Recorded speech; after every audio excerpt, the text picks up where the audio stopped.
Stock আছে যা খুব ভালো পারফর্ম করছে, তার ব্যাপারে কিছু বলুন। কি কি নাম জানো ওটার? স্যার ওই মনে পড়ছে না স্যার। তো আপনারা বলুন স্টকের ব্যাপারে। আপনারা একটা স্টকের নাম বলুন।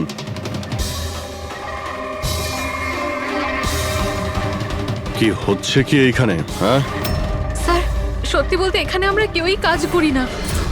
কাজ করে না? তার মানেটা কি? মানে স্যার, স্যার আমরা সবাই অ্যাক্টার। আরে কিন্তু এটা তো ফাইন্যান্স কোম্পানি, এর সঙ্গে অ্যাক্টিং এর কি সম্পর্ক? স্যার ফাইন্যান্স কোম্পানি তো শুধু নামেই, এখানে কেউ কাজ করে না। আমাদের অ্যাক্টরদের এখানে রাখা হয়েছে যাতে আমরা কাজের অ্যাক্টিং করতে পারি। অ্যাকচুয়ালি স্যার, টনি স্যারের সঙ্গে দেখা করতে অনেক ক্লায়েন্ট আসতো সারাদিন। আমাদের কাজ শুধু এটাই ছিল যে সবাইকে দেখাতে যে অফিসে প্রচুর কাজ হচ্ছে। এই টনি কি কাজ করতো, আর এখানে কিসের মিটিং চলতো? স্যার ওনার সঙ্গে যে মিটিং হতো সেটা কেবিনের মধ্যেই হতো। এখন ক্লায়েন্টের সঙ্গে ওনার কি কথা হতো সেটা আমরা কেউই বলতে পারবো না স্যার। আর কবে থেকে চলছে এইসব? স্যার গত 2 সপ্তাহ ধরে। অদ্ভুত ব্যাপার। একটা নকল কোম্পানি যেখানে নকল কাজই হতো, তার মালিকের খুন হয়। তদন্ত করতে হবে এক্স্যাক্টলি এখানে কি হয়েছিল। তার মানে এখানে টনিকে প্রথম গুলি করা হয়। ওর যদি এখানে গুলি লেগে থাকে তো তাহলে তোর পালিয়ে যাওয়া উচিত ছিল। এক্সিট ওদিকে ছিল, ও আবার অফিসের ভেতরে কেন গেল? হয়তো খুনি এইদিকেই ছিল, বাঁচার জন্যই পালাচ্ছিল। এই হ্যান্ডেলেও রক্ত লেগে রয়েছে। ওকে এখান থেকে টেনে নিয়ে আসে, তারপরে ওকে ওইখানে নিয়ে যায় যেখানে খুন করা হয়। রক্ত ছড়িয়ে রয়েছে। স্যার এখানে এখানে দেখুন, এত রক্ত। মনে হচ্ছে এখানে লুকিয়ে বসেছিল বাঁচার জন্য।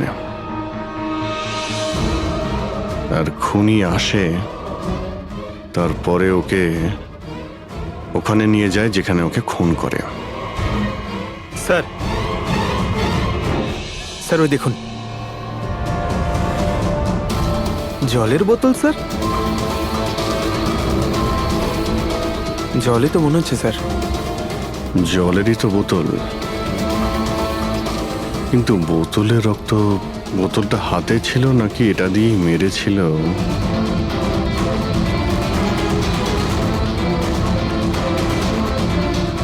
এখানে তো রক্ত নেই, রক্ত ওইখানে আছে। তার মানে রক্ত এখানেও আছে, মানে এই বোতলটা হয়তো এখানেই ছিল।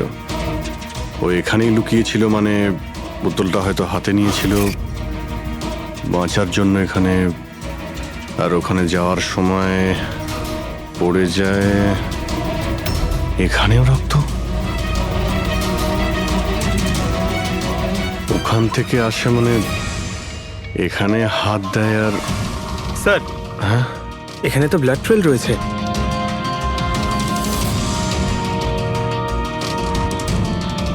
এখানেও কি করছিল?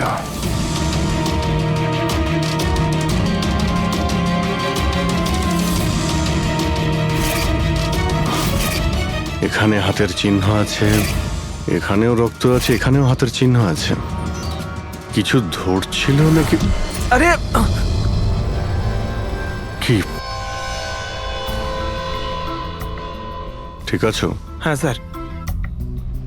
ভিতরে বন্দুক লুকিয়ে রেখেছিল, হয়তো এটাই খুঁজতে এসেছিল। কিন্তু ও বন্দুক খুঁজে পাওয়ার আগেই খুনি এখানে পৌঁছে যায়। কিন্তু স্যার ও অফিসে বন্দুক কেন লুকিয়ে রেখেছে? অবভিয়াসলি নিজেকে বাঁচানোর জন্য। এই অফিসের সবকিছুই তো এখানে নকল ছিল, একটাদের হায়ার করে রেখেছিল। জানি না ওর কত শত্রু ছিল। এই ডায়েরিটা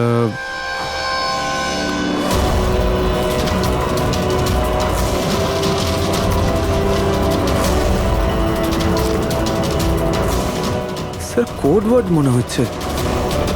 কোড ওয়ার্ড লিখে রয়েছে, আর ডায়েরিটা লুকিয়েও রেখেছিল। এর সঙ্গে নিশ্চয়ই টনির মৃত্যুর কোনো সম্পর্ক রয়েছে। তুমি এর বডি স্ক্যানটা চেক করেছো? স্যার স্ক্যান দেখলাম আমি, সবকিছুই ঠিক আছে, শুধু এর অ্যাবডোমেনে কিছু অদ্ভুত গোল গোল জিনিস দেখতে পেলাম স্যার, বুঝতে পারছি না কি জিনিস এগুলো। চলো দেখি একবার। এই দেখুন স্যার। এই যে গোল গোল জিনিসগুলো না সারিকা, এগুলো কোনো মেটালিক জিনিস, সামথিং মেটালিক। মেটালিক? মানে কয়েনের মতো? অ্যাবসলিউটলি। কিন্তু এইগুলোর অ্যাবডোমেনে এলো কি করে? একটা কাজ করি, একে পোস্টমর্টেম করলেই জানা যাবে এই জিনিসটা আসলে কি। আচ্ছা সালুখে, টনির পেট থেকে এই 5টা কয়েন পাওয়া গেছে? বস, আমি এই কয়েনগুলোর ব্যাপারে খোঁজ নিয়েছি। এই কয়েনগুলো কোনো দেশের অফিসিয়াল কারেন্সি নয়। কিন্তু স্যার, কেউ নিজের ইচ্ছায় এই কয়েনগুলো কেন খাবে? হতে পারে খুনি টর্চার করার উদ্দেশ্যে ওকে বাধ্য করেছে এই কয়েনগুলো খেতে। কোনো না কোনো কানেকশন তো আছে এই কয়েনগুলোর সঙ্গে এই কেসের। এই যে টনির নকল এমপ্লয়িরা আছে, ওরাই কিছু বলতে পারবে। তাহলে বলুন, আপনাদের মধ্যে কে দেখেছে টনির কাছে এই কয়েন? না স্যার, আমরা কেউ দেখি। মনে করার চেষ্টা করুন, জোর দিন আপনাদের স্মৃতিশক্তিতে। বলুন। টনিকে কে খুন করলো? আপনারা দুজনকে? আমি দীনানাথ, আরে শেখর। আমি ফোন করেছিলাম, অফিসে এসে জানতে পারলাম যে টনির মার্ডার হয়েছে। টনির সঙ্গে আপনাদের কি সম্পর্ক? আমি ওর থেকে কয়েন্স কিনতাম। Set coins? হ্যাঁ। এটা কি জিনিস আসলে? সেট কয়েন আসলে অনলাইন কারেন্সি। এর ব্যবসা অনলাইন মানে ইন্টারনেটেই হয়। যেমন গোল্ডে আর শেয়ার মার্কেটে যেমন সবাই ইনভেস্ট করে, সেরকম এতেও করে। শুধু ডিফারেন্স এটা ফিজিক্যাল ফর্মে হয় না, গোল্ড কয়েনের মতো, তাই হ্যাঁ, না? এটা তো হয়। যেরকম গোল্ড কয়েন হয় সেরকম এই কয়েনও বাজারে পাওয়া যায়। টনি সেই বাছাই করা লোকদের মধ্যে ছিল যারা এর বিজনেস করে। এক মিনিট দীননাথ বাবু, এরকম কয়েনই কি আপনি কিনেছিলেন টনির কাছ থেকে? হ্যাঁ স্যার, আমি তো এরকম 10খানা কয়েন কিনেছিলাম। ও, আর একটা কয়েনের দাম 3 লাখ টাকা ছিল। এই দেখুন। মাই গড! এটা তো একদম ওই রকমই স্যার। স্যার, আপনারা আন্দাজ করতে পারবেন না যে এই কয়েন কিনে কিছু লোক কোটিপতি হয়ে গেছে। এর দাম এখন দ্বিগুণ হয়ে গেছে। আমি তো আরও কিনতে চাইছিলাম, তাই শেখরকে নিয়ে আসি যাতে ও ইনভেস্ট করে। দীননাথ বাবু, আপনাকে বোকা বানানো হয়েছে। আগে হ্যাঁ, এই যে কয়েনগুলো দেখছেন না, এই ইন্টারনেট কারেন্সি, এগুলো সোনার কয়েনের মতন বাজারে পাওয়া যায় না। আপনাকে মিথ্যে কথা বলেছে টনি। সব টাকা ডুবে গেল, এই কয়েনগুলোর কোনো দাম নেই। দীননাথ বাবু, টনির মতন অনেক ফ্রড লোক আছে যারা নিজেদের লাভের জন্য আপনাদের মতন লোককে ফাঁসায়। যদি আপনি আপনার টাকা ইনভেস্ট করার আগে একবার ভালো করে খোঁজ নিয়ে দেখতেন। কপাল ভালো আমি এতে ইনভেস্ট করিনি, তাহলে আমিও শেষ হয়ে যেতাম। আমার মেয়ের বিয়ে কি করে হবে? আমার সমস্ত জমানো টাকা এতে ইনভেস্ট করেছিলাম, আমার প্রভিডেন্ট ফান্ডের টাকা। যে টনি ইচ্ছে করেই এই সমস্ত বয়স্ক লোকেদের টার্গেট করত, কারণ ওরা টেকনোলজি আর ইন্টারনেটের ব্যাপারে বেশি জানে না। হ্যাঁ স্যার। স্যার, এটা তো নয় যে যে যে লোককে টনি ঠকিয়েছে তাদের মধ্যেই কেউ টনিকে খুন করে দিয়েছে। হতে পারে দয়া, নিশ্চয়ই হতে পারে। টনির খুনিকে খুঁজে বের করার জন্য আমাদের আগে এটা ভালো করে জেনে নিতে হবে যে টনি কতগুলো লোককে এরকম কয়েন দিয়ে ঠকিয়েছে। তারপর এটাও জানা খুব দরকার যে টনির পেটের ভেতর এই কয়েনগুলো গেল কিভাবে। স্যার, আমি এই টনির পুরো ইতিহাস চেক করেছি। ওর কাছে অনেক রকম নকল কার্ড ছিল, ওখানে আলাদা আলাদা অ্যাড্রেসেস, আলাদা আলাদা ফোন নাম্বার। স্যার, আমরা তো এটাও জানি না যে টনি ওর আসল নাম নাকি নকল। আর তাছাড়া আমরা তো এটাও জানি না যে এই সমস্ত অপরাধও একা করেছে নাকি কোনো পার্টনারও আছে ওর। দয়া, যদি একবার কোডটা ক্র্যাক করা যায় না, যে কোডটা টনির অফিসের ডায়েরিতে পাওয়া গেছে, তাহলে অনেক প্রশ্নের উত্তর আমরা খুঁজে পাবো। স্যার, একজন কোড ক্র্যাক করা এক্সপার্টের সঙ্গে কন্ট্যাক্ট করেছি, হয়তো খুব তাড়াতাড়ি এর সলিউশন করবেন উনি। আর এই যে টনির অফিসের সমস্ত স্টাফেরা এসেছিল, অ্যাক্টরসরা যারা ওর অফিসে কাজ করতো, তারা কি করে জানলো এই টনির ব্যাপারে? স্যার, একজন অশোক নামের কাস্টিং ডিরেক্টর আছে, ওই এই সমস্ত অ্যাক্টরদের টনির অফিসে পাঠিয়েছিল। তাহলে দেখা করো ওই অশোকের সঙ্গে, দেখা করো। স্যার, কমেডি, রোম্যান্স, প্রত্যেকটা ইমোশন একদম ভর্তি রয়েছে ওর মধ্যে। কি চলবে না? আচ্ছা ঠিক আছে স্যার, আমাকে একটু সময় দিন, আমি এক্ষুনি পাঠাচ্ছি। ঠিক আছে ঠিক আছে ঠিক আছে স্যার। আরে অশোক বাবু, আমার ফটোটা পাঠিয়ে দিন না। অ্যাকশন, কমেডি, রোম্যান্স সব কিছুতে নাম্বার 1। দেখো ভাই, তুমি তো হিরো হতে পারবে না, একটা কমেডিয়ানের রোল আছে, করবে? কমেডি? আর হ্যাঁ, তোমার মুখের মধ্যে আমি একটা আগুন দেখতে পাচ্ছি। একটা আর্ট ফিল্মে আমার কথা চলছে, তুমি একটা কাজ করো, একটা অডিশন দিয়ে দাও ওটার জন্য। আচ্ছা, কি রোলটা কি? রোল একটা পুলিশ ইন্সপেক্টরের। আরে, এ তো আমার বাঁ হাতের খেলা। আরে, পুলিশের রোল করার তো খুব ভালো এক্সপিরিয়েন্স রয়েছে আমার। এক্সপিরিয়েন্স আছে পুলিশ ইন্সপেক্টরের রোল করা? আরে, রোজই পুলিশের রোল করি। আপনি এটা দেখুন, এটা। সিআইডি? এটা কি আসল নাকি? আসল। আর যে জেলে তোকে নিয়ে যাব না, সেটাও আসল। জেল? এইবার কিছু বুঝতে পারলে? না, কে ইনি? কে? হ্যাঁ, তুই একেই একটা সাপ্লাই দিয়েছিলি না অফিসে কাজ করার, অ্যাক্টিং করার জন্য? তুই কি ভুলে গিয়েছিস? স্যার, আপনার নিশ্চয়ই কোথাও কিছু একটা ভুল হচ্ছে। দেখ, সিআইডির সামনে যদি অ্যাক্টিং করিস না, তাহলে কিন্তু খুব খারাপ হবে। এই 11 জন অ্যাক্টরকে পাঠিয়েছিলে না তুমি টনির কাছে? হ্যাঁ, মনে পড়েছে, এদেরকেই পাঠিয়েছিলাম আমি।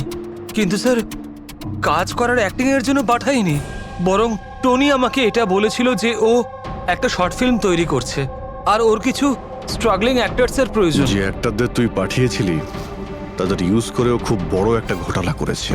স্যার, এই কথাটা আমি কি করে জানবো বলুন স্যার? সব 12 জনের মধ্যে কোনো অ্যাক্টরই আমাকে এই ধরনের কোনো কথা বলেনি স্যার। 12? স্যার, ওর অফিসে তো 11 জন ছিল, 12 নম্বর কোথা থেকে এলো? আচ্ছা, যাদের পাঠিয়েছিলি তাদের লিস্টটা নিয়ে আয় তো। হ্যাঁ হ্যাঁ হ্যাঁ স্যার, এই নিন। এই হলো নতুন নাম, ঈশা কুমার। আচ্ছা, একে তো ওখানে দেখলাম না, এ আবার কোথায় উধাও হয়ে গেল?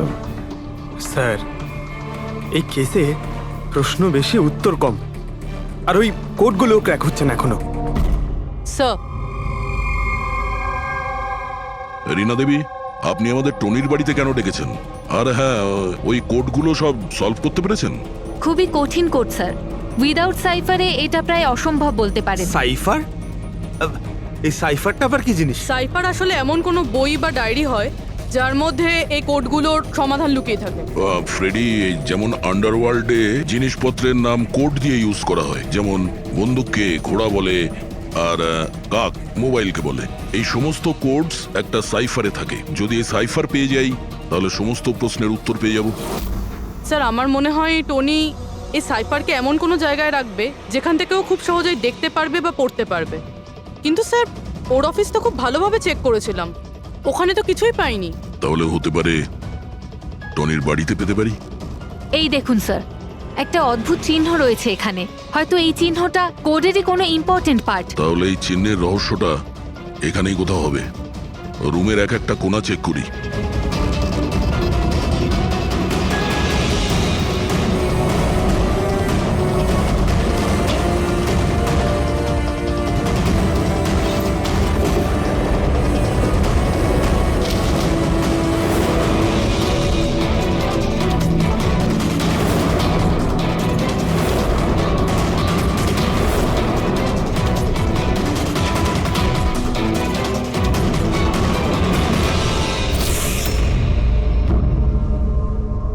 রীনা দেবী, এই দেখুন,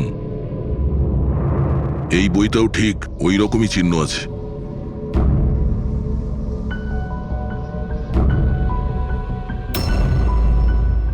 স্যার, এটাই তো সাইফার।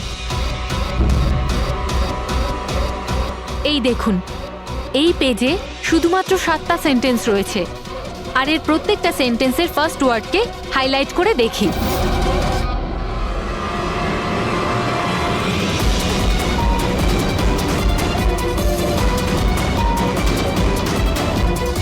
এই শব্দটার মানেটা কি? জুলিয়াস সিজারের নাম তো শুনেছেন? হ্যাঁ। মনে হয় ওই যুগের কোনো পুরনো কোড এটা। কিন্তু এখানে এই সিজারের আগে জিও তো আছে। এটাই তো জানতে হবে যে কোন সিজার সাইফারের ব্যবহার করা হয়েছে। ধরে নিন এ যদি জি হয় আর বি যদি এইচ হয়, তো এ টু জেড এই রকম দেখাবে। এই দেখুন,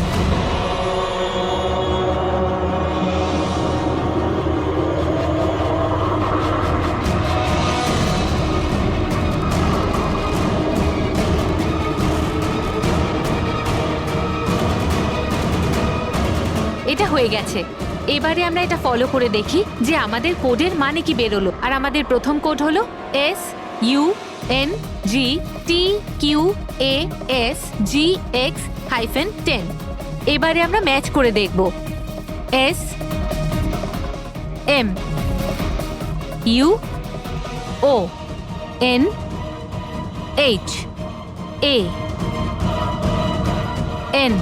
মোহন,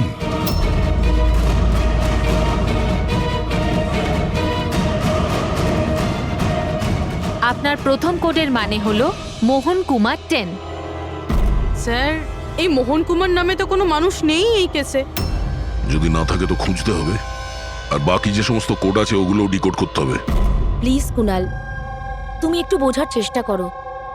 আমি পঙ্কজকে খুব ভালোবাসি। প্লিজ, তুমি আমার আর পঙ্কজের মধ্যে কখনো এসো না। সত্যি তুমি আমাকে এত ভালোবাসো? কাট কাট কাট! আপনারা কি মাঝখানে এসে পুরো শটটা খারাপ করে দিলেন? এক মিনিট। আপনারা শর্ট পরে নেবেন, আমরা ঈশার সঙ্গে একটু কথা বলবো। সিআইডি আমার সাথে? প্লিজ আপনারা এখান থেকে চলে যান। এই ফটোটা দেখুন। টনি, একে চেনেন আপনি? ও খুন হয়ে গেছে। কি? কিন্তু কি করে? বেশি ওভার অ্যাক্টিং করার কোনো প্রয়োজন নেই, ক্যামেরা অফ রয়েছে। তুমি বলো কি করে ওকে খুন করা হয়েছে? আমি কি করে বলবো যে কি করে খুন হলো? যে সময় ওর খুন হয়েছে সেই সময় সমস্ত নকল এমপ্লয়ি ওর অফিসে ছিল, শুধু তুমি ছাড়া। তুমি কোথায় ছিলে? নকল এমপ্লয়? কিসের নকল এমপ্লয়? স্যার, এটা কি বলছেন? আমি কিচ্ছু বুঝতে পারছি না। টনি তোমাদের হায়ার করেছিল না ওর অফিসে ক্লার্কের অ্যাক্টিং করার জন্য? ও তো আমাকে ওর ফিয়ান্সের রোল প্লে করার জন্য টাকা দিয়েছিল, আর সেটাও মাত্র একদিনের জন্য। বাগদত্তার? হ্যাঁ স্যার, ওর মা বাবা এসেছিল ওর সঙ্গে দেখা করতে, আর ও ওনাদের দেখাতে চেয়েছিল যে ও বিয়ে করতে চলেছে, আর ও নিজের জীবন নিয়ে খুব খুশি। ও তোমাকে তো নিশ্চয়ই বলেছিল ওর বাবা মায়ের ব্যাপারে, ওর ব্যাপারে অনেক কিছুই জানতে। হ্যাঁ, হ্যাঁ, অনেক কিছু বলেছিল, যাতে কোনো গন্ডগোল না হয়, আর আমার যাতে মনে থাকে কখন কোন ডায়লগটা বলতে হবে। ওর বাবা মায়ের ব্যাপারে যতটা ইনফরমেশন তোমার কাছে রয়েছে আর তুমি যা যা জানো সব কিছু আমাদের বলো। Thank you sir. Code decode হয়ে গেছে। এর থেকে কিছু নাম পাওয়া গেছে, আর নামের আগে নাম্বার। নিশ্চয়ই এরা তারা যাদের টনি সেট কয়েন্স বেঁচেছিল। আর নামের আগে যে নম্বরগুলো আছে তার মানে কার কাছে কতগুলো কয়েন আছে। যেমন এই মোহন এই 10টা সেট কয়েন্স কিনেছিল, চিরাগ 6টা, বিজয় কুমার 8টা, এটসেট্রা এটসেট্রা। স্যার, মানে খুনি এদের মধ্যে কেউ একজন? মনে তো সেটাই হচ্ছে। এই সমস্ত লোকগুলোকে বিউরোতে ডাকো, সেট কয়েন নিয়ে বলো। স্যার, আমি টনির খুন করিনি। আপনি বললেন বলে জানতে পারলাম টনির নাকি খুন হয়েছে। কাল রাতে তুমি কোথায় ছিলে? কাল রাতে মাথায় যন্ত্রণা হচ্ছিল, তাই আমি রাত 10টার মধ্যে শুয়ে পড়েছিলাম। আচ্ছা, আপনার বাড়িতে আর কে আছে? আমার বাড়িতে তো শুধু আমিই থাকি স্যার। আমার ছেলে আছে যে বিদেশে চাকরি করে। আমি তো আমার রিটায়ার ফান্ডের 15 লাখ টাকা এতে দিয়েছিলাম। এখন আমি বুঝতে পারছি না এটা আমি ফেরত পাবো কি করে। তোমার কাছে বন্দুক আছে না? স্যার, আমার গয়নার দোকান, সিকিউরিটি আর প্রোটেকশনের জন্য আমাদের বন্দুক রাখতে হয়। স্যার, সবকিছু তো আপনাকে বলে দিয়েছি, এবার আমি আর আপনাকে কি বলবো? যতক্ষণ না খুনি ধরা পড়বে আমরা তো প্রশ্ন জিজ্ঞাসা করবই। এই ডায়েরিতে সেই সমস্ত লোকেদের নাম লেখা রয়েছে যারা ওর থেকে ওই সমস্ত কয়েনগুলো কিনেছিল। সেই লোকগুলোর নাম আর যতগুলো কয়েন কিনেছিল সব, তার পুরো রেকর্ড এর মধ্যে আছে। আর এর মধ্যে যে তথ্য আছে তার মধ্যে থেকে আমরা এটা জানতে পারবো যে আপনাদের মধ্যে সেই খুনিটা কে। এখন কে কতগুলো কয়েন কিনেছে তার থেকে কি করে বোঝা যাবে খুনি কে? খুব সহজ। খুনি রাগের মাথায় তার কয়েকটা কয়েন টনিকে খাইয়ে দিয়েছিল, আর এই রেকর্ডের হিসেব অনুযায়ী যার কাছ থেকে কম কয়েন পাওয়া যাবে সেই আসলে আমাদের খুনি। চলুন আপনারা সবাই আপনাদের নিজেদের সেট কয়েনের চাকতিগুলো গোনান।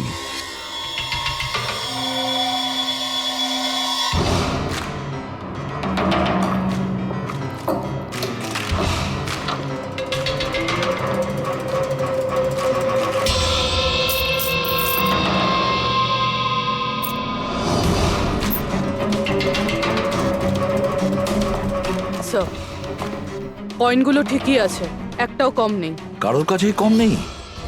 সেটা কিভাবে সম্ভব? এবার তো বিশ্বাস হলো না আপনাদের যে আমরা নির্দোষ? আচ্ছা এটা কিসের গল্প স্যার? যদি এরা সবাই নির্দোষ হয় তো দোষী কে? সেটা তো এখন টনির মা বাবাই বলতে পারবে। না, এটা হতে পারে না। আমার ছেলে মারা যেতে পারে না স্যার। আপনি হয়তো কোনোভাবে ভুল করছেন।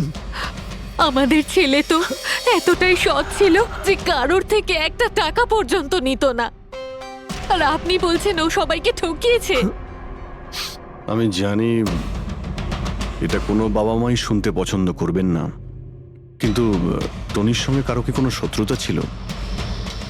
এর মধ্যেই টনির সঙ্গে কারো ঝামেলা হয়েছিল? কেমন ঝগড়া স্যার?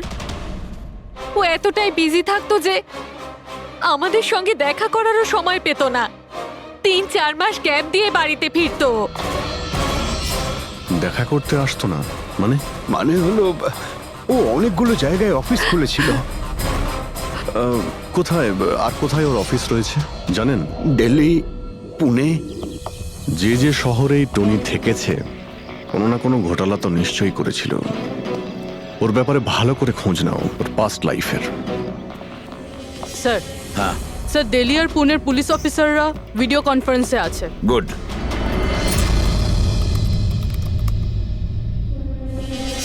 স্যার, এই স্কেচটাকে দেখুন স্যার। টনির সাথে এর মুখটা মিলে যাচ্ছে। এই লোকটার বিরুদ্ধে 2 বছর আগে দিল্লিতে অভিযোগ দায়ের করা হয়েছিল। অনেক লোককে চিটফান্ড কেসে এই ঠকিয়েছিল। কিন্তু স্যার এর নাম টনি নয়, আসলে অমর। স্যার এখানে ওর নাম প্রশান্ত। ডেলি ইনভেস্ট স্কিমের নামে ও লোকেদের বড় বড় স্বপ্ন দেখিয়েছিল আর অনেক লোকের টাকা তছরূপ করে। ও, বহু লোক ওর বিরুদ্ধে কমপ্লেনও দাখিল করেছে। সমস্ত শহরেই এই ঘটনা ঘটিয়েছে স্যারও। একটা শহর থেকে বেইমানির টাকা জোগাড় করে অন্য শহরে রওনা হয়ে গেছে অন্য কাউকে টুপি পরানোর জন্য। তার মানে হলো দয়া, টনির শত্রু শুধু এই শহরেই নেই, অন্য শহরেও রয়েছে। তাহলে খুনি ওদেরই মধ্যে কেউ হবে। তার মানে স্যার প্রত্যেক শহর থেকে এমন লোকদের লিস্ট বানাতে হবে যারা যারা ঠকেছে। স্যার এখানে ওর বিরুদ্ধে আত্মহত্যার প্ররোচনার কেসও দাখিল আছে। শোনো, অলোক নামের একজন লোকেরও টাকা মেরে দেয়। সেই আঘাত সেই লোকটা সহ্য করতে পারে না, তাই ও সুইসাইড করে। তার মানে টনিকে খুন করার সব থেকে বড় মোটিভ তো অলোকেরই কাছের কারো থাকা উচিত। ও না শুধু টাকা হারিয়েছে বরং ও কাছের কাউকেও হারিয়েছে। হ্যাঁ, অলোক, পুনে।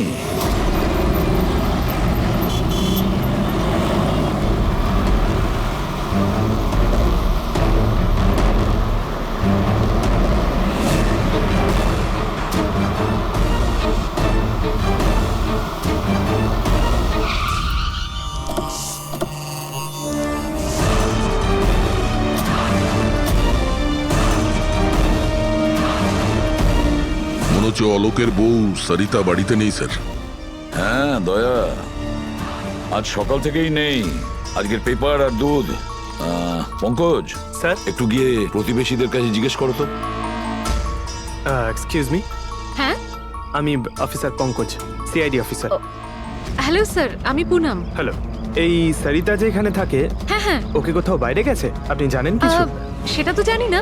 কেন, কোনো সমস্যা হয়েছে? ওনার বাড়ির কোনো এক্সট্রা চাবি আছে আপনার কাছে? স্যার, হ্যাঁ, এনার নাম পুনম, ইনি সরিতার নেবার।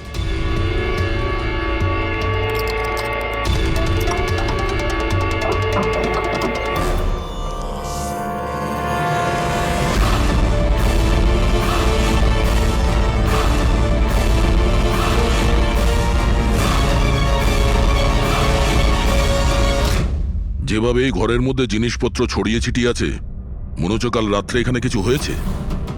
নিশ্চয়ই কিছু হয়েছে দয়া, কিছু না কিছু তো নিশ্চয়ই হয়েছে। এই দেখো, রক্তের দাগ।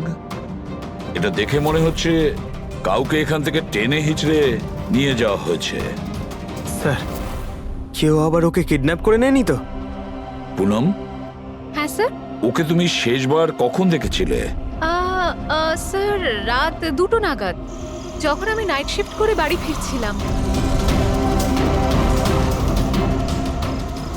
তখন বোধহয় ও জেগেই ছিল, কারণ ওর ঘরে তখন টিভি চলছিল। ওর বাড়ির আশেপাশে কাউকে দেখেছিলে যে কেউ ওর সঙ্গে দেখা করতে এসছে কিনা? আর কিছু তো না, কিন্তু হ্যাঁ, একটা হোয়াইট কালারের ভ্যান ছিল যেটা বাড়ির বাইরে দাঁড়িয়েছিল, কিন্তু সকালে ওটা ওখানে ছিল ওই না। ভ্যানটাকে আগে কখনো আশেপাশে দেখেছিলে? না, কখনো না। আচ্ছা, ওই ভ্যানের নাম্বার মনে আছে? নোট করেছিলে? নাম্বার তো না, নোট করিনি, অতটা খেয়াল করিনি। আচ্ছা, তুমি কি কোনো চেঁচামেচি বা কোনো হট্টগোল শুনেছিলে? হ্যাঁ, আওয়াজ তো হচ্ছিল বেশ জোরে জোরে, কিন্তু আমার মনে হলো হয়তো সরিতা জেগে আছে তাই টিভি দেখছে, তো আমি অতটা খেয়াল করিনি। আচ্ছা, তুমি ঝগড়াঝাটি বা চেঁচামেচির আওয়াজ শুনেছিলে তখন কটা বাজে? এই ধরুন প্রায় 3টের সময় শুরু হয়েছিল। 3টের সময়? সরিতার কিডন্যাপ তো 3টের সময় হয়েছে। তার মানে সরিতার কিডন্যাপ আর টনির মার্ডার, এই দুটোর মধ্যে নিশ্চয়ই কোনো সম্পর্ক আছে স্যার। 100% দয়া, কানেকশন 100% রয়েছে, কিন্তু ওর কোনো রকম ক্ষতি হওয়ার আগেই ওকে আমাদের বাঁচাতে হবে। আর পঙ্কজ স্যার, ওই হোয়াইট ভ্যান, সাদা ভ্যান যেটার কথা পুনম একটু আগে বলল, ওই ভ্যানের সম্পূর্ণ ডিটেলস আমাদের চাই, বুঝতে পেরেছো?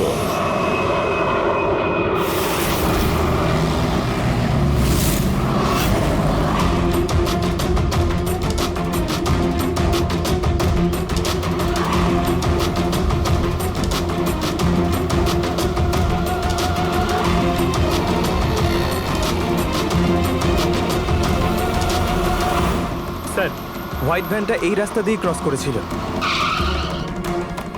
এই রাস্তাটা তো সামনে হাইওয়ে নাম্বার 15-এ গিয়ে কানেক্ট করে। এটা আবার হয়নি তো যে কিডন্যাপার্স ওই মহিলাকে শহরের বাইরে নিয়ে গেছে? স্যার না স্যার, কারণ আগে যে টোল ট্যাক্সটা আছে ওটা ক্রস করেনি গাড়িটা। তাহলে নিশ্চয়ই কিডন্যাপাররা ওই মহিলাকে টোল ট্যাক্স আর সিগন্যালের মাঝখানে কোথাও লুকিয়ে রেখেছে। তাহলে স্যার ওই সিগন্যাল আর টোলের মধ্যে কোনো রাস্তা তো আছে যেটা ভেতরের দিকে যাচ্ছে, আর হতে পারে কিডন্যাপারদের আড্ডা ওরই আশেপাশে কোথাও হবে। হ্যাঁ, চলো গিয়ে দেখি কোনো রাস্তা আছে কিনা।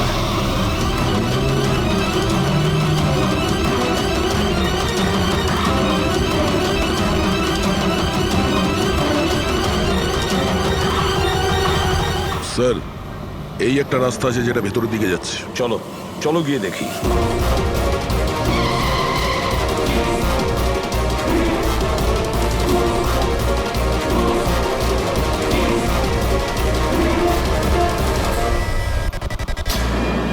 Sir sir sir sir sir, পেছনে।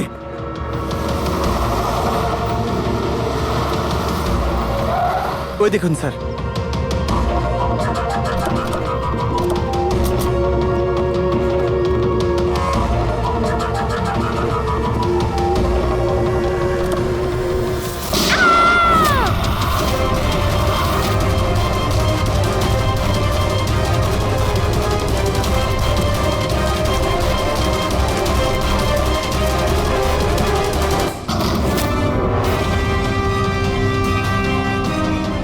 মাই গড, আপনি ঠিক আছেন? স্যার ভেতরে কেউ নেই।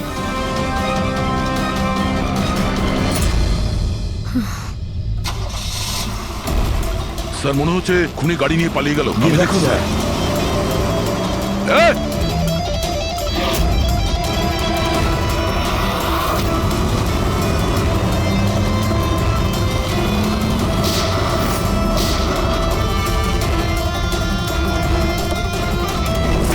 স্যার অ্যাম্বুলেন্স আসছে। আচ্ছা শোনো, এটা বলো কে এই সমস্ত করেছে? ও আমার চোখ কাপড় দিয়ে ঢেকে দিয়েছিল, আমি ওর মুখটা ঠিক করে দেখতে পারিনি স্যার। না স্যার, বেরিয়ে গেছে। গাড়ির টায়ারটা পাঞ্চার করে গেছে ও। আচ্ছা আমাকে এটা বলো, ও এই সমস্ত কেন করলো? স্যার ও আমার স্বামী অলোকের ফিনান্সিয়াল রেকর্ডস চেয়েছিল, জানি না কেন। কিন্তু তোমার স্বামী অলোক এখন তো আর বেঁচেই নেই, তাই না? হ্যাঁ স্যার, ও সুইসাইড করেছিল। ও কারণ কোনো ফ্রড ওকে ঠকিয়ে লাখ টাকা লুট করেছিল, কিন্তু সেই টাকাটা ওর ছিল না স্যার, ও অন্য কারো থেকে ধার নিয়েছিল, কিন্তু সেই ধার শোধ না করতে পারার জন্য ও সুইসাইড করে নেয় স্যার। এটা কি ব্যাপার স্যার? কিডন্যাপারের অলোকের ফাইন্যান্সিয়াল ব্যাপারে এতটা ইন্টারেস্ট কেন? পঙ্কজ, দয়া, ওই কিডন্যাপারদের ইন্টারেস্ট এই জন্য রয়েছে, আমার মনে হচ্ছে এই কিডন্যাপারই সেই খুনি যে আসলে অলোককে টাকা দিয়েছিল। আর যে মুহূর্তে ও জানতে পেরেছে অলোক এই পৃথিবীতে নেই, তখন সমস্যা হলো ও টাকা কার কাছে পাবে। ও যখন জানতে পারলো সমস্ত টাকা টনির কাছে আছে, আর তখন ও টনিকেই শেষ করে দিল।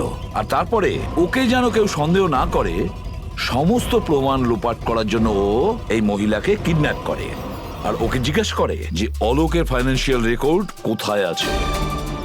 কে হতে পারে? আচ্ছা শোনো, স্যার একটা কাজ করতে পারবে? হ্যাঁ স্যার। অলোকের ফাইন্যান্সিয়াল রেকর্ডস আমাদের দিতে পারবে? মাই গড, দয়া, এই অপরাধী যেই হোক না কেন আমাদের আগে এখানে পৌঁছে গেছে, আর মনে হচ্ছে সমস্ত প্রমাণ ও পুড়িয়ে ছাই করে দেওয়ার চেষ্টা করেছিল। ব্যাস স্যার, ওই কম্পিউটারটাকে কিছু না করে দেয় যার মধ্যে অলোকের সমস্ত ফাইন্যান্সিয়াল রেকর্ড আছে। পঙ্কজ একটু দেখো তো কোনো ল্যাপটপ বা কম্পিউটার পাও কিনা। স্যার হ্যাঁ, ল্যাপটপ পেয়ে গেছি। ওয়ান্ডারফুল। স্যার অলোকের ফাইন্যান্সিয়াল ফাইল। গুড, তুমি এই ফাইলটা ওপেন করার চেষ্টা করো, নিশ্চয়ই ওর মধ্যে ওর পাওনাদারদের লিস্টটা পাওয়া যাবে। খুলে গেছে স্যার। এ তো অনেকের কাছ থেকেই ধার করেছে স্যার, আর সব থেকে বেশি ধার নিয়েছে শেখরের কাছ থেকে। শেখর? আচ্ছা এই আবার ওই শেখর নয় তো যে দীননাথের সাথে আমাদের কাছে এসেছিল? আমি দীনানাথ ও শেখর। হ্যাঁ স্যার, ওই। তাহলে দয়া, এই শেখরের খাঁচায় যাওয়ার সময় হয়ে গেছে। ওই সাদা ভ্যানটা তো পেয়ে গেছি স্যার, কিন্তু শেখরের এখনো কোনো পাত্তা পাইনি। স্যার শেখর হয়তো খুন করে পালিয়ে গেছে, কিন্তু বেশি দূর যেতে পারবে না। তাহলেও কিছু না কিছু গোলমাল তো নিশ্চয়ই আছে এই কেসে। জানি না, আমার সব ঠিক মনে হচ্ছে না। কেন স্যার, আপনার কি অন্য কিছু মনে হচ্ছে? অভিজিৎ একবার ভাবো, ওই মহিলার কিডন্যাপ হওয়া, আর তারপরে খুব সহজেই ওই সাদা ভ্যানটা পাওয়া যায় ওইখান থেকে, তারপরে অলোকের ফাইন্যান্সিয়াল রেকর্ড যেটার মধ্যে শেখরের নামও রয়েছে, সেটাও আমরা খুব সহজে পেয়ে যাই। স্যার, ওই ফাইন্যান্সিয়াল রেকর্ডটা ল্যাপটপের ডেস্কটপেই ছিল। সেটাই তো আমি বলছি দয়া, গোলমাল আছে। যেখানে এরকমের ফাইন্যান্সিয়াল রেকর্ড ফোল্ডারে থাকা উচিত, পাসওয়ার্ড প্রোটেক্টেড থাকা উচিত। স্যার কিন্তু যদি আমরা এই সূত্রগুলো পাচ্ছি সেটা তো খুব ভালো ব্যাপার। না পঙ্কজ, আমরা সূত্র খুঁজে পাইনি, সূত্র আমাদের দেওয়া হচ্ছে একের পর এক, একের পর এক। এই জন্য তো আমি বলছি গন্ডগোল আছে, কিছু তো গন্ডগোল আছে। আমাদেরকে বিভ্রান্ত করার চেষ্টা করা হচ্ছে। টনির ব্যাপারে আপনার যা কিছু মনে আছে একটু ডিটেলে বলবেন। দারুণ কথা বলতো, লোকেদের বিশাল বড় বড় স্বপ্ন দেখাতো। এটা বড় গুণ ছিল টনির, সকলের সাথে এমন মিশতো শুধু 2 মিনিটে, যাতে আপনার মনে হবে পৃথিবীতে আপনার ওর থেকে ভালো কোনো বন্ধু নেই। আর হ্যাঁ স্যার, ও বিশাল হাইফাই পার্টিও রাখতো নিজের ইনভেস্টারদের জন্য। ওইসব পার্টির ছবি আছে আপনার কাছে? স্যার, হ্যাঁ স্যার পুরবী এই ছবিটা পাঠিয়েছে। সাসপেক্টের বাড়ি থেকে পাওয়া গেছে। আচ্ছা, তাহলে এই সে যে এই পুরো গেমটা খেলছে। তার মানে শেখরও এর কবজায় আছে স্যার। এর ফোনটা ট্র্যাক করো। শেখর খুব বিপদের মধ্যে রয়েছে, শেখরকে বাঁচাতে হবে।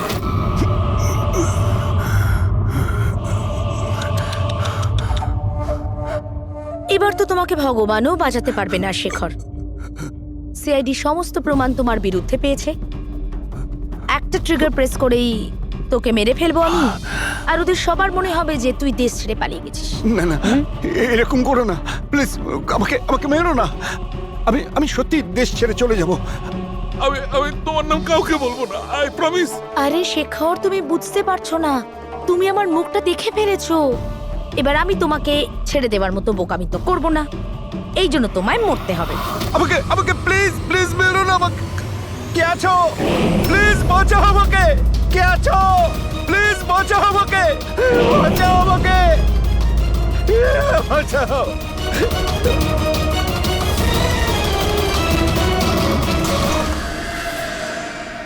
ওঠ ওঠ।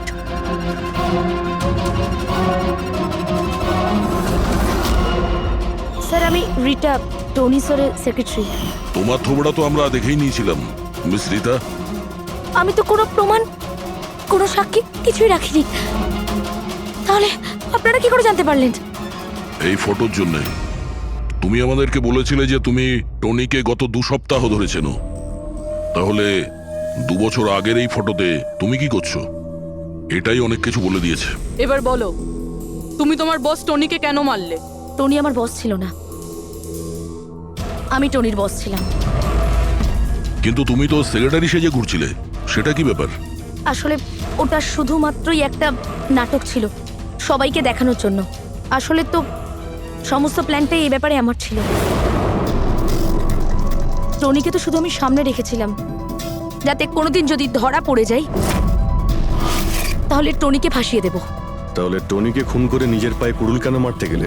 কারণ পিঁপড়ে যখন পাখনা গজায় তখন সেটাকে কেটে ফেলতে হয়। আর টনি তো একটু বেশি উড়তে শুরু করেছিল, খুব বেশি করে রেসপন্সিবল আর ওভার কনফিডেন্ট হয়ে গেছিল। ও দীনানাথের সাথে সেলফি তুলে সেটাকে সোশ্যাল মিডিয়ায় আপলোড করেছিল। তোমার ভয় হয়েছিল যে ওই ফটো যদি সোশ্যাল মিডিয়ায় চলে যায় তাহলে যে যে শহরে ও 2 নম্বরই করেছে ওখানে কেউ না কেউ ওকে চিনে ফেলবেই। হ্যাঁ, আর ওর পেটে যে কয়েন ছিল ওগুলো? ওই কয়েনগুলো আমি ওকে গিলিয়েছিলাম, যাতে আপনাদের মনে হয় যে খুন এমন একজন করেছে যাকে টনি ঠকিয়েছে। আর এই জন্য তুমি সব সন্দেহের তীর ওর দিকে ঘুরিয়ে দিলে, যাতে আমরা ওকে অপরাধী ভাবি। জানি না কত মানুষের জীবন নিয়ে তুমি খেলেছো। সারা দেশের অনেক মানুষের শুধু টাকা নয়, তাদের আনন্দ, স্বপ্ন সব কেড়ে নিয়েছো। এই অপরাধের জন্য তুমি কঠোর শাস্তি পাবে। না তো আমার কাছে পেশেন্টের না নাম আছে না নাম্বার। পেশেন্টের আইডেন্টিটি সিক্রেট থাকে। হ্যাঁ, হয়তো তারপর কেউ কলই করবে না, এটা ভেবে যে তাদেরকে নিয়ে মজা করা হবে। স্যার, এই নাম্বারটা জানার জন্য তো কোর্টের অর্ডার লাগবে স্যার। না অভিজিৎ, তাতে সময় চলে যাবে। অত সময় নেই আমাদের কাছে। ওই বেচারি মহিলা এতদিন ধরে অত্যাচারিত হচ্ছে, তাছাড়া ওনার পেটে 7 মাসের বাচ্চা রয়েছে। তার উপরে আমাদের কাছে ওর ব্যাপারে কোনো তথ্যই নেই স্যার। এই ডায়েরিটা আছে আমার কাছে, ও আমাকে যে কল করে তার সব ডিটেলস আছে। আমার স্টাডির জন্য আমি নোটস বানাই, হয়তো এটা আপনাদের কোনো কাজে লাগবে। দেখি স্যার, লাস্ট পেজে লেখা রয়েছে সব আত্মীয় স্বজন বাস ধরে সাতারা চলে যাবে। আমাদের কাছে শুধু মেয়েটার ব্যাপারে এইটুকুই ইনফরমেশন আছে যে ওর হাজবেন্ডের কাছে একটা সার্ভিস রিভলভার আছে। নাম্বার 2, মেয়েটার পেটে 7 মাসের বাচ্চা রয়েছে। ওই মেয়েটার ফ্যামিলি সাতারা যাবে। সমস্ত বাস ডিপোতে গিয়ে খোঁজ নাও, দেখো কোনো বাসে এমন কোনো ফ্যামিলি আছে কিনা যারা সাধের অনুষ্ঠানে যাচ্ছে, সাতারার দিকে যাচ্ছে। শহরের যত গাইনোকোলজিস্ট আছে প্রত্যেকের লিস্ট বের করো, আর দেখো এমন কোন পেশেন্ট আছে যে 7 মাসের প্রেগনেন্ট। স্যার, এটাই শেষ বাস ডিপো যেখান থেকে সাতারার বাস যায়।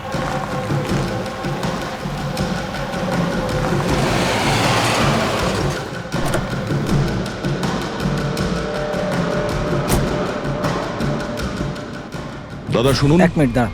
আজ দুপুরে এখানে এই ডিপো থেকে সাতারার বাস ছাড়ার কথা ছিল না? একটা বাস তো যাওয়ার কথা ছিল, কিন্তু 1 ঘন্টা আগে। আসলে ইঞ্জিনটা খারাপ হয়ে যাওয়াতে লেট হয়ে গেছে। সেই বাসটা কোথায় আছে? ওই যে ওই বাসটা। এইটা? এটা? আচ্ছা, আপনারা সাতারা যাচ্ছেন তো? হ্যাঁ। হ্যাঁ, কেন? আপনারা কি এখানে সাধের অনুষ্ঠানে এসেছিলেন? হ্যাঁ, কিন্তু আপনারা কারা? দেখো, আমরা সিআইডি থেকে আসছি। এই 7 টাকার ছিল। আমার আত্মীয় নয়নার, কিন্তু কি হয়েছে? এই নয়না কোথায় থাকে? ওর ঘরের অ্যাড্রেসটা দাও তো। B200 Shantiniwas Versova. Thank you, thank you. হ্যাঁ দয়া, এই ডিপোতে একটা ফ্যামিলি পাওয়া গেছে। হ্যাঁ, ওরই ফ্যামিলি। আর মেয়েটার নাম হলো নয়না। ঠিকানা হলো B200 শান্তিনিবাস বার্সোবা। আচ্ছা তাই নাকি? ভাই গাইনোকোলজিস্ট আমাদের এই অ্যাড্রেসে দিয়েছেন। তুমি ওখানে পৌঁছাও।